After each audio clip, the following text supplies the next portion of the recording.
Alright guys, so today I'm going to be working on the hydraulic seals on this hydraulic cylinder. So let's get right into it. First thing, I got this right here, little micrometer.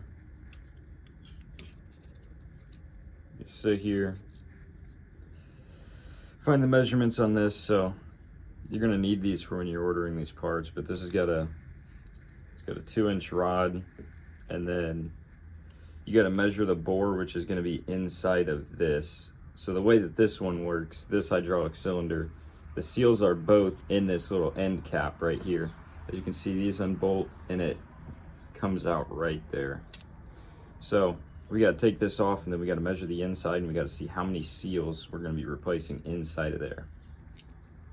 All right, so first thing before we start, as you can see, it's been kind of leaking all night, so I went ahead and got some buckets out here. But this thing, the seals are very bad on this, so it's just been dripping, and you're gonna need the buckets anyways, because I didn't drain any of the hydraulic fluid out of here, which in this case I'm using ATF, that's why it's red. So once we crack all these nuts loose and we break it away from that, it's gonna leak and it's gonna go straight down. So I got right here, I got 2 of these little deck screw little buckets to catch it, and then if I need more I get this blue one. But I don't know if this one will have too much fluid in it, because this thing was leaking so bad every time that you'd use it that it would just drip all the fluid. The fluid would just go everywhere. So I don't know how much it's got in here, but I'm gonna find out. So first thing, on this side, we're going to take all 4 of these bolts off. Or I think on this side, these are nuts. The other side's like, I think these are like a threaded rod. Maybe the other side's nuts too. But these are nuts. Going to unthread all of these. You got to go to the other end and hold it with like a wrench or something. But I got one of those big DeWalt impacts. I'm going to come over here and just whiz these off real quick, because sometimes they're a little bit of a pain, get stuck. So I'll do that and I'll come back. All right, so using this, I got all 4 of these off right here, but since they were so caked full of all that dirt and oily substance, it just dropped it all inside of my catch pan. So what I'm gonna do first is try to clean this out the best that I can, because I do want to reuse this oil. I don't see a point in wasting a huge amount of oil, because it still looks really good. It's just got large crumbs of dirt in it. So I'm gonna try to get that out, and I will be back, and then I will show the cracking of this. But in my case, taking these nuts off, where my finger is right here, taking all these nuts off, I didn't even have to put anything on the backside. They were so stuck together on the backside that I just whizzed them right off the impact. So pretty easy. All right, so as you can see, crack the seal. All I did, just kind of go around the edge with the hammer and tap it. And now I'm just gonna sit here and I'm just gonna let it drain. And then once it drains all the way, which I can tell it's gonna have way too much for this little one, so might as well take this little one out first. But once this drains all the way, then I'll pull that entire end off, and I'll show you that. So I got everything off the end of here. What I'm going to end up doing is I'll clean all this black paint right off this rod, clean all these threads out, and I'll probably put a little bit of oil on them, because it was pretty hard getting that off. Same with these, clean these up, clean this just around where it's sealed so I don't get anything inside. For the time being, I am going to put a rag in there so nothing falls into there. But that's our cylinder. That's the piece I took off the edge. As you can see, it's got that little crack right there in the middle.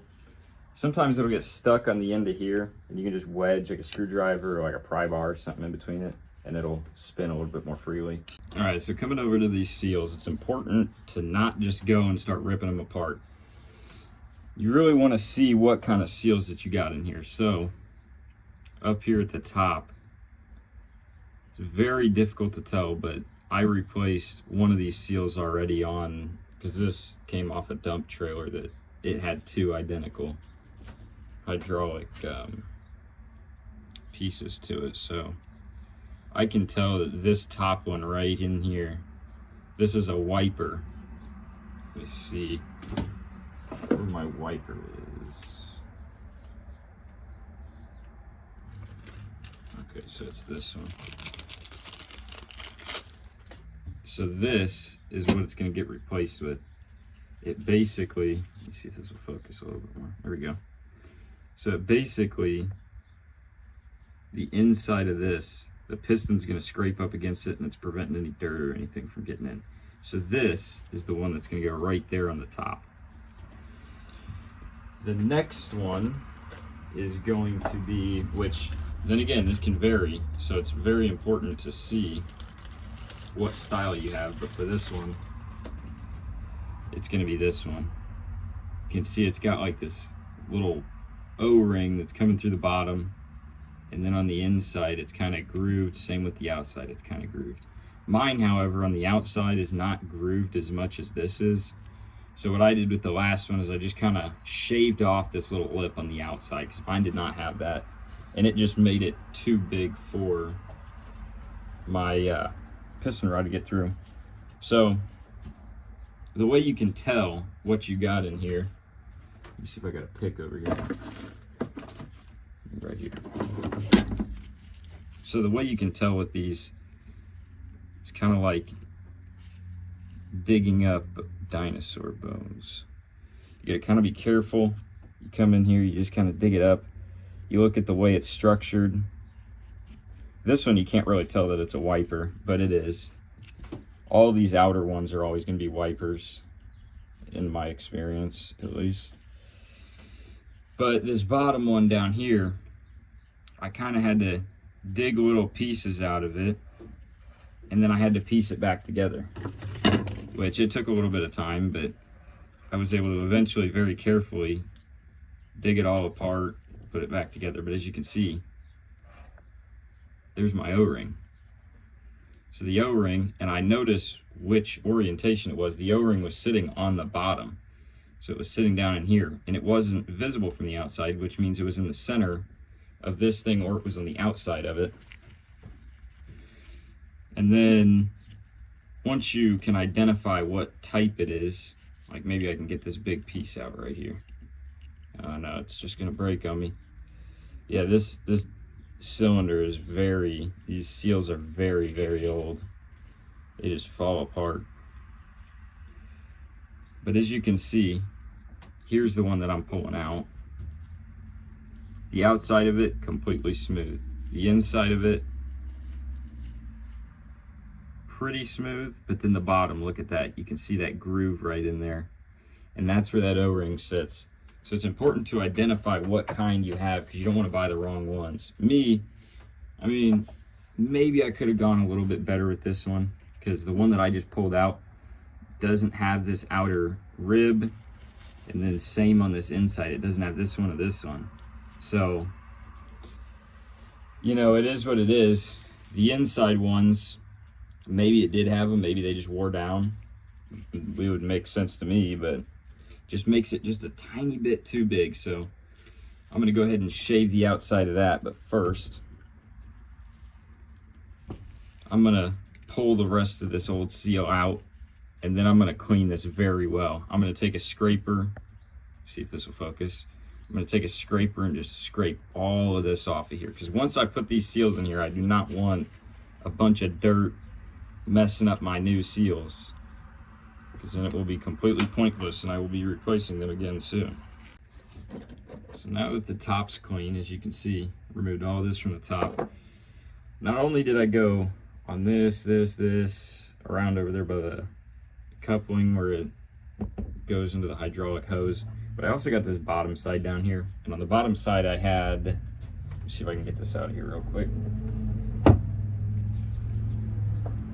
So on the bottom side, it's got this little channel right here. That's where the O-ring goes into. It's got a pretty big O-ring, as you can see. So I went ahead and took this out, and I hit the whole entire thing with carb cleaner. Still got a little bit of debris on it, but I'll wipe it off with a rag. The important part is this part up here that is completely clean.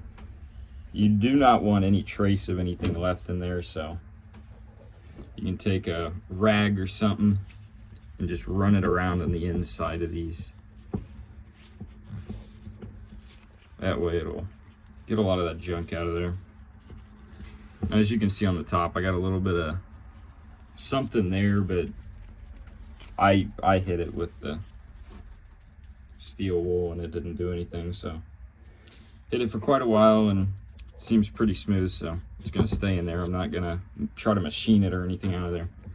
So next, got my first seal. This is gonna go in that bottom one down there.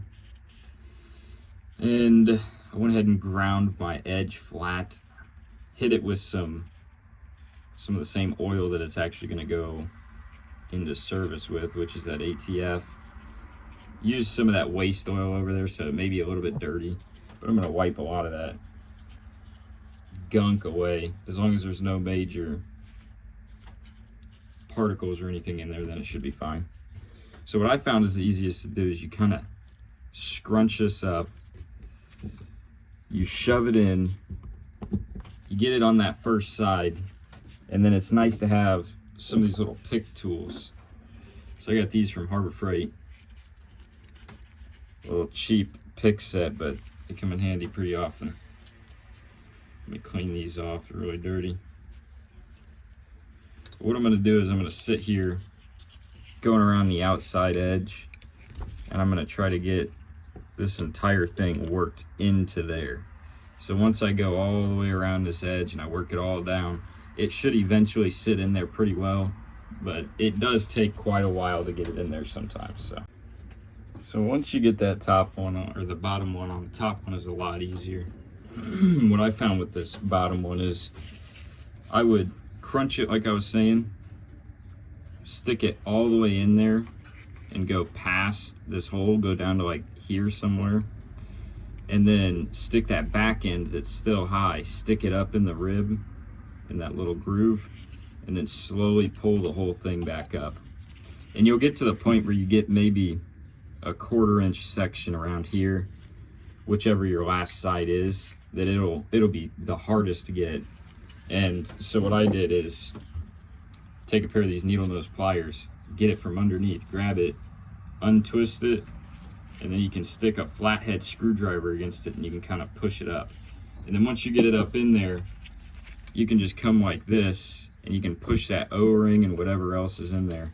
Just be careful you don't sit there poking it, because this is rubber. It's pretty strong, but you don't want to poke a bunch of holes in it. So, but you just groove that all the way in there and that's seated perfectly. So next, I'm gonna go ahead and get this wiper ready. This one needs a little bit of oil, so I'll put it in a little bit of oil, shake it off.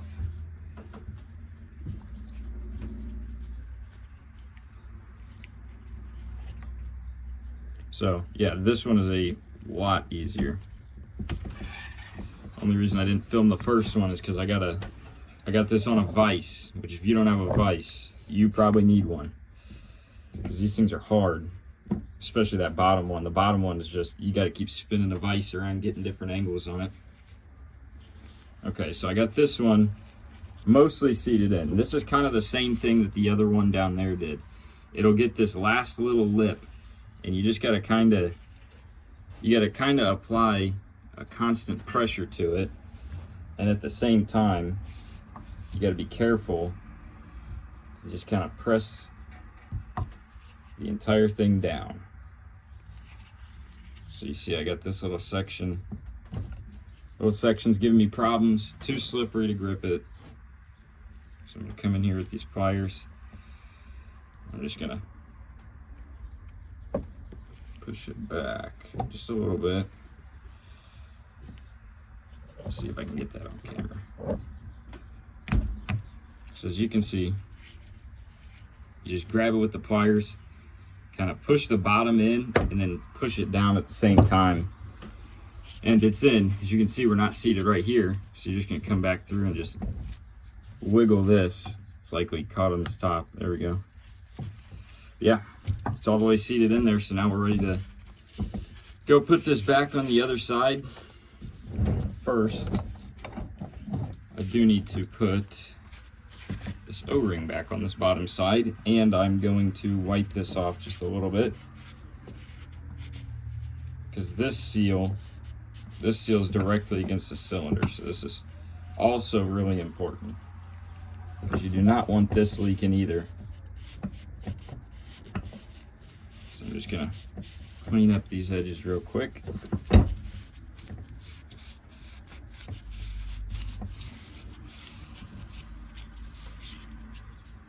And then of course my O-ring's gotten a little dirty, so I'm gonna go ahead and run this with my cloth as well. And then the same thing as those seals. I'm just gonna kind of dip this around in this ATF fluid. Just kind of lubricates them. Now for this one, the reason I'm not replacing this one, you can't really tell, but it's still extremely rubbery. It's not cracked, it's not dry, it's not broken, so I don't see a point in replacing it. So for now, just gonna stick that back in there and it's perfect. And then on the inside, I got a little bit of dirt. Let me see if I can find a clean part of my cloth here.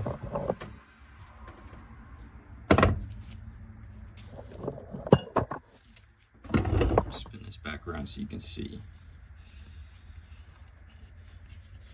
So I got a little bit of dirt inside of there. Just gonna kind of wipe it out. It doesn't matter necessarily if it's just like a dirty, oily look, but it definitely does matter if it's actual grits. It's little gritty pieces. But if it's small enough, it's kind of the same thing with your engine. How you just change the oil every once in a while. So we'll wipe this out. And that's good. So final step for this is to go and clean all those bolts, nuts, whatever I got over there that I had to take apart. I'm going to clean all of it to make sure the entire thing is clean, and then we will put this back. So first things first, I put this little piece right here, big piece actually, since it threads right onto there. What I did is I stuck this completely on as far as I could get it. I spun this on, and you got to keep in mind that little seal in there, I didn't want to rip that all up. So this, the face of this was like all the way out here. So what I did is I stuck these in there, just little, you know, shims. You can use anything. Those weren't working for me, so I ended up using a table saw adjuster tool, which fell in my oil down here. But anyways, as you can see, fits perfectly in there, acts as a shim.